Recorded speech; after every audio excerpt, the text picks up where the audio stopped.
everybody. Hopefully everyone's finding us now. Scotty and I decided we do a little bit of it. We're both wearing our glasses. Hey, it's the professor look.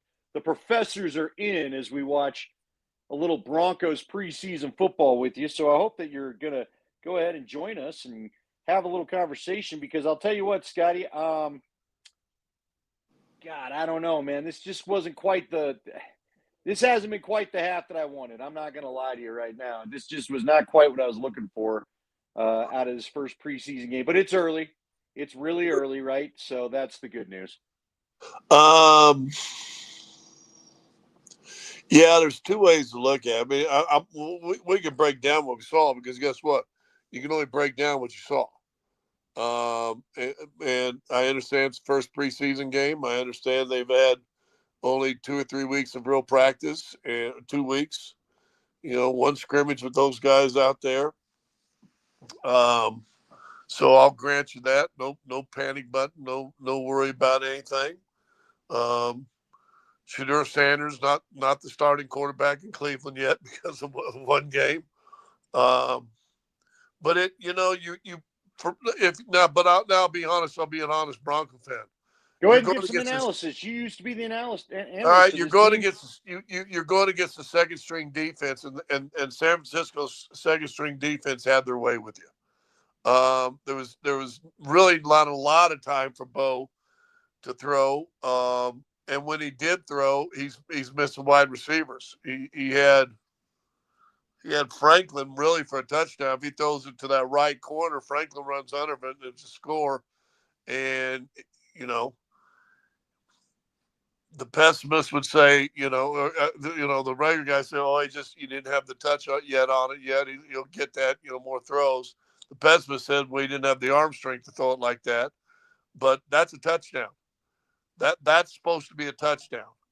The offensive line, and that's been my biggest concern on this all along. Joey Bosa wasn't playing, was he? No. Or Nick Bosa? Is it Nick or Nick Joey? Bosa, Nick is the Niner. Joey is now with the Bills. Yeah. Oh, Sherfield, did he hold on to it, though? Sherfield with the bobble. They called it a touchdown. It's probably going to get – watch this 5. We keep telling you. Trent Sherfield, formerly in Minnesota, he's shown up all camp. Now he's making a play for Stidham. But anyway, you're right. Nick Bosa was not playing. So that's – and Sherfield, that thing was bobbled. That'll come back, I bet. But anyway – go ahead. And that's about as far as Stidham's going to throw it too. So that was a good throw. Although it's safe. If Stidham's going to miss, it's always safe. I mean, look at this. I mean, it's way to the outside. Well, I don't know. Well, he's regathering as he goes out. I don't think that's going to be it. Yeah, I don't think it will either. I'm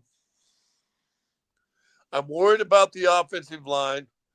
You didn't have one of the premier pass rushers playing for San Francisco, and yet I thought they did well.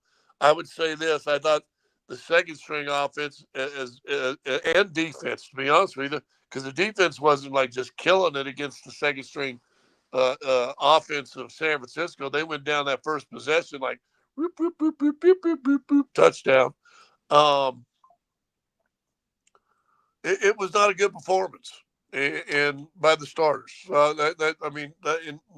other caveats. No, let's worry about anything. It was not a good performance for the first outing, but guess what? You get a chance to get Arizona in here this week, scrimmage against them on Thursday, and we'll get to see them again Saturday. Yeah, and look, even I'll say this: the first defense took a drive to get going. Let's not just pick on the offense. The defense has been suffocating, and apparently was suffocating in that joint practice. And then I guess because you didn't see Brock Purdy and Christian McCaffrey, you decided you take your first drive off. So that was disappointing to watch too. Now, again, everybody hear us right, because I know sometimes you're trying to get an honest analysis, and everybody thinks you're being a hater. This is not about being a hater. This is just not what I hope to see, especially out of the first defense facing that second defense. Now, I think you pointed something out, and you and I have talked a lot about it. What we're watching is what we've watched in practice. So we probably shouldn't be too surprised. He might get called. He might have regathered. He did a great job of dragging those feet. Yeah, that's great awareness of when he's got his hands on it. Woo! That might be a TD. I thought he got his left foot down. I'm not sure the right one gets back down after. Oh, I don't know. He dragged it. Right. That Hey, might it's a be a hell of an effort touchdown. no matter what. I don't care, Yeah, preseason or yeah, not. That's a hell of an effort. yeah. And you know what? The funny thing is, Sherfield has been. This is like his 6th year in the league. He's been on like 5 or Yep. 6 teams. Yep. He can't. He's Leggy was telling me he talked to a guy in Minnesota who said he's just always right on the outside of being the dude you keep on the team. So So they that's the counted him. second TD for Stidham.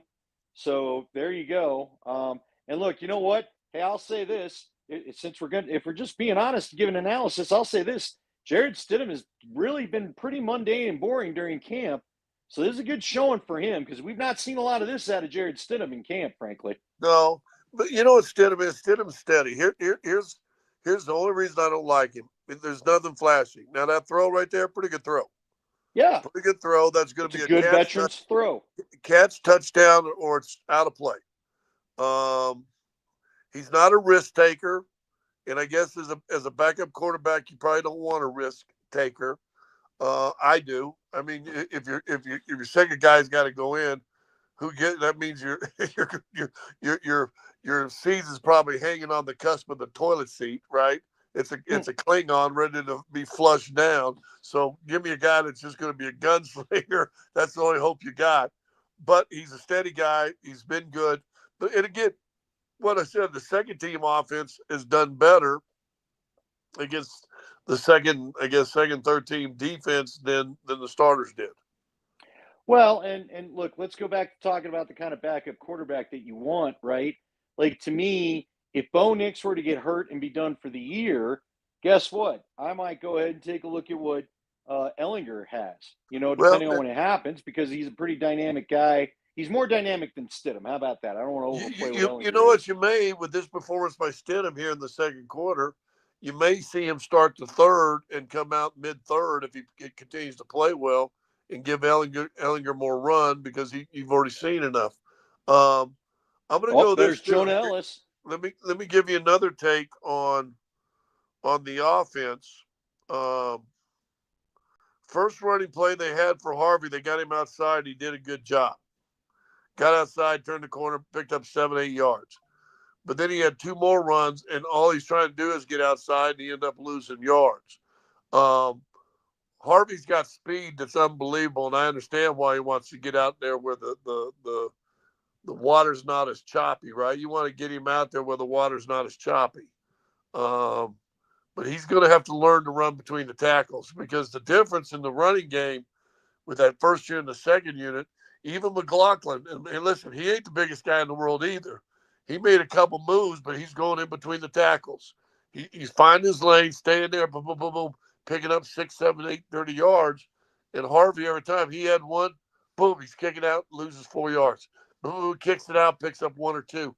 Um, so he's got to learn, in my opinion, in this league, you know, this ain't the Packers of 1958.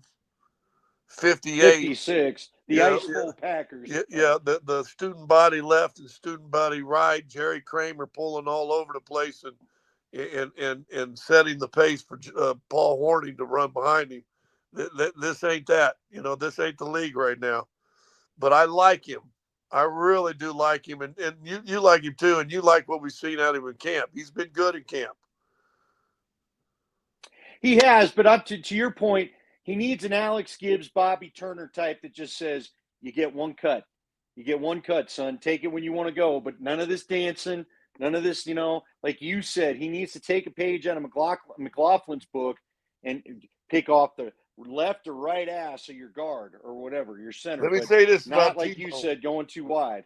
T-Bone's comment, seeing Benito pay the man. I'll say this: go back and watch that first rushing touchdown, and he did what he was doing that first year, getting bit inside. Now he probably got held, and they didn't call it, but he got bit inside and didn't seal the edge, and that guy got out around the edge and scored.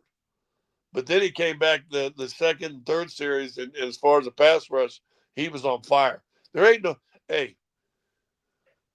I don't know. If you got a guy, it's kind of like when you had Porter here, and I kind of resigned myself. You got a guy that's one of the purest 3-point shooters.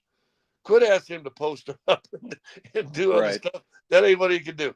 And you know, if the Broncos' defensive season is set on whether Benito can set an edge or not, which he's going to have to, I understand. But you know what? When it got into pure pass rushing, he's you know what? He's probably a top 10 guy right now. Oh, I think he is. I think he's paired great with Zach Allen. But I pay him. I know there's still some hesitation, but I think you're right. You better understand what he is. And if you get down near the goal line and it's likely a run, you got some big, you know what? Q Robinson, who hopefully we'll see, get his ass out there. You know what I mean? Put some big dudes out there. You don't have to always have Benito. I mean, Sean Payton talked about taking some of those snap counts away. All right, well, there's maybe one where you take this first down on a goal line. You know what I'm saying? T-Bone says, my pops had classes with Jonah Ellis's dad. That's Luther Ellis, who was a Bronco back in the Yep. day. Pretty Yep. cool. Luther Ellis was about a class act of guys I've covered because Luther was with the Broncos. I remember traveling with them a bunch. He'd always say hey to you. He always wants to know, how things are going. He's just a great guy. Let's see. Here's a question for Scotty. Is there any way we can watch Jokic versus Giannis tomorrow? Giannis isn't playing, by the way, T-Bone. So I saw a tweet that said Giannis isn't playing, so I wouldn't worry about that. Hey, Now, I guess I'm thinking it's true, but maybe I haven't checked it. But and Reed, I got to give a shout out to the first half, and I look forward to the second half here. Listen, you and I have been together for a while, forever doing this. I love like this part of the preseason game because you know and I know that eventually someone's going to get hurt, and some guy that was third or fourth on the depth chart is going to end up playing a whole lot of minutes for the Denver Broncos. You know, um, that the kid, I think his number is 47. I just had his name. Was it Reed, the kid from Utah State? yeah, I saw the number. I can't tell you I know for sure, but you're right. You're right. I think I think I had him pulled up just a while ago. I think it's Kareem Reed. I believe that's the kid I'm talking about. Okay. Dude, he had the pick, nice pick, jumped up. First of all, he looks like an inside linebacker, right? Big muscles. They had a picture of him, bald head, shortcut haircut, big old squatty body muscles, right? Um, Kareem Reed, they said. yeah, and he had the pick, but if you go a play or play two before, when you go back and watch it, because you told me a while ago your buddies are coming over and you're going to rewatch the first half with your buddies. Um, watch 47. He comes in with the shoulder on a little swing pass, and somebody else there and he hits this dude, and this dude goes flying backwards 2 yards. And I went, that's what I want a linebacker to do. Dude, they've got a wealth of linebackers. I'm telling you, they've got a wealth of linebackers. It's fun to watch. All right, my question for you: we're going to get Sean Payton after the game. He was bent over a couple times, looking like he had a little bit of stress.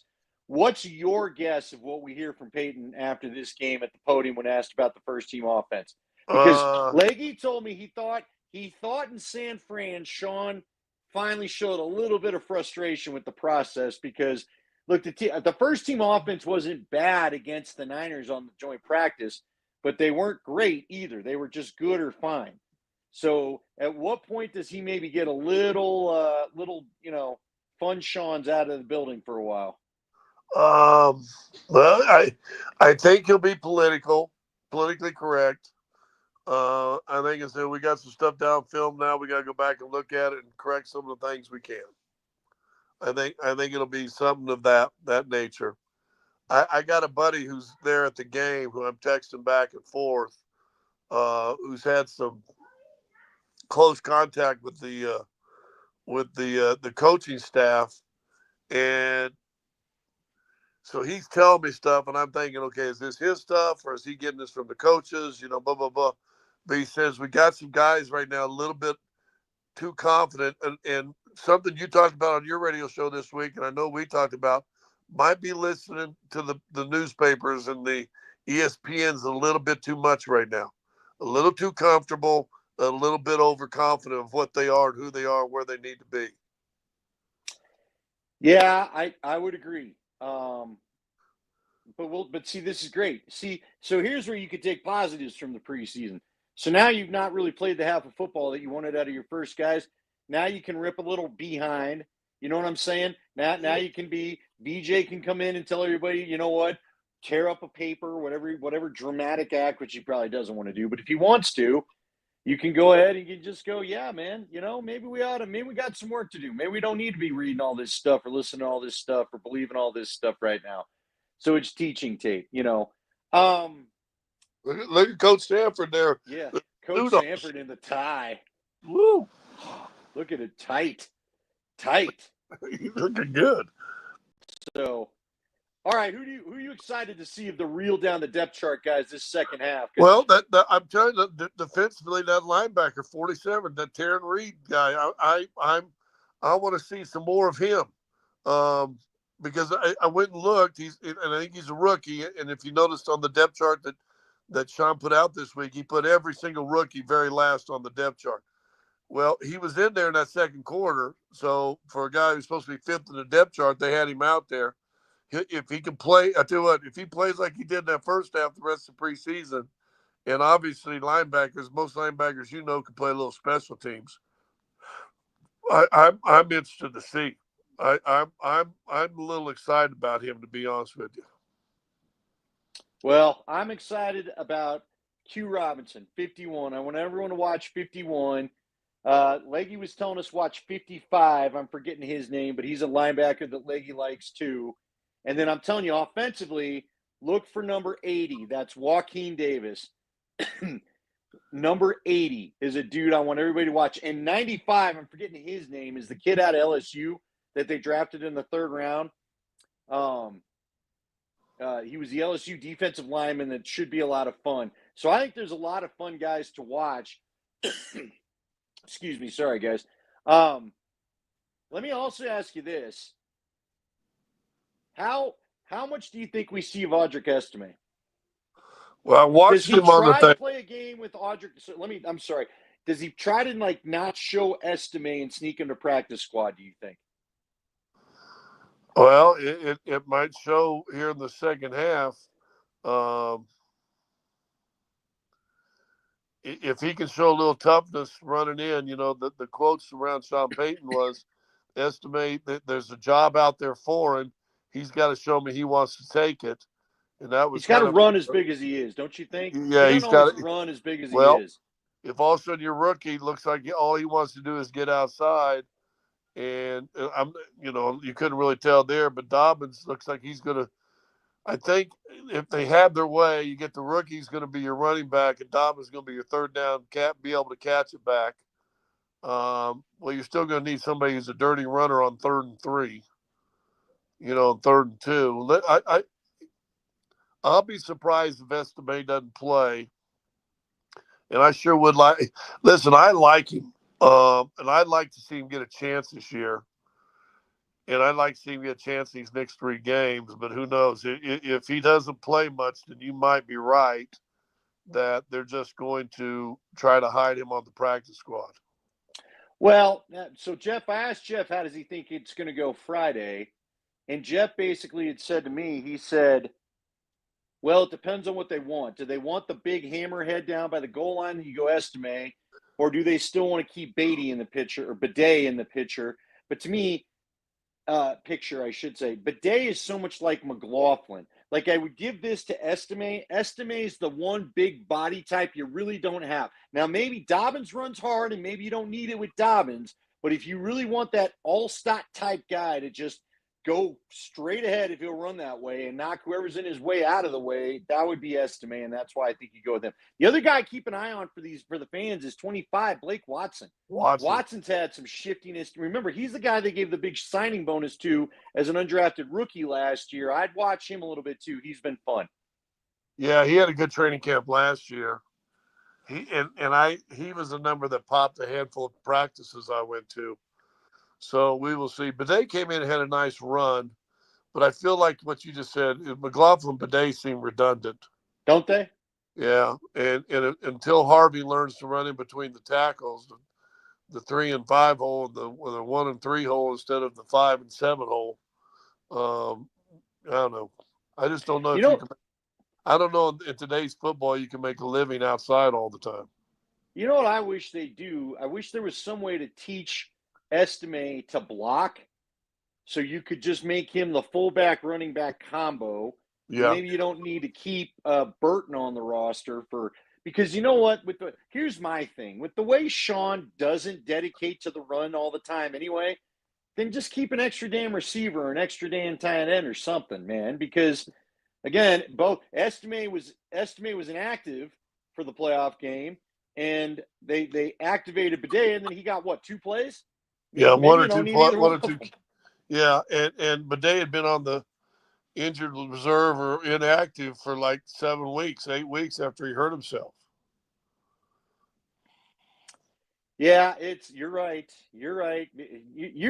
But they went away a long time now that you mention it. Remember, Like a he long had that time. one big game. They came back home. I think was a big game against the Jets, and he came back home and like got hit in the back on a play, and Yeah, was on the injured list and was out for like 5, 6, 7 weeks. you're right. He had a phenomenal game, and then the next week got hurt early, and we didn't see him. He wasn't like we forgot about the guy until like after Christmas, Yeah. you know? So anyway, look, man, I give you a ton of credit, and I guess we already got something to watch. You kept asking anybody that would listen. You kept saying, "Should we really buy this as number one offensive line? Should we really buy this as number one offensive line?" Man, they need now again. What's interesting is Jeff told us Friday that he feels like they're trying to put in some wide zone, and I wonder if that's why maybe Shanahan's out there with them and talking. But Jeff said this isn't Jeff and Coach Sanford have both said these guys really don't profile as wide zone linemen. The wide zone, so we're not talking over anybody's head, is what the Broncos linemen look like when they had their Super Bowl runs. The smaller 280, 290, being able to move a little bit quicker. You got some real beasts, some 300 plus 320 kind of guys now that are meant to go forward and just get people out of the way. So we'll see. Should All be right. fun. Well, The boys are back. how do we do for our halftime show? We want to do it next Saturday too? Yeah, I'm down. Whenever we want to do. We'll do it all 3 games. And here's why we're doing halftime, folks. The people you want to watch play are playing in the first half. So yeah, especially today. Yeah. Yeah, So and we'll see. And they may not even play at all in Game 3, so we'll adjust. No. And then make sure you catch us on Wednesday night at 9:00. Yeah, this podcast, Hot Mike with Hastings and Lindahl, we'll be back Wednesday at 9:00. That's our usual time. And then we'll talk to you guys next week. It's another Saturday game, halftime of Arizona. I think it's more 7:00 start, but I'll have to double check it. But yeah, you know what? We'll get going, and hopefully you guys enjoy the We'll rest of the click game. on about a minute before the half's on just to We'll love always you. do that. We'll always do that. Like Scotty said, I'll tell you what, we'll just call it the 2-minute warning is when we'll jump on at the half. So we get about 20 minutes in, then we'll call it good. Okay. Perfect. They're getting ready to kick off. Everybody go enjoy the game. We'll all be here for you on Altitude Sports Radio. Start with Brett Kane at 6. By the way, the whole damn lineup's back. No one's on vacation anymore. Nate's back. Brett's back. Moj is back. Everyone's back. Join us on Monday. We love you all.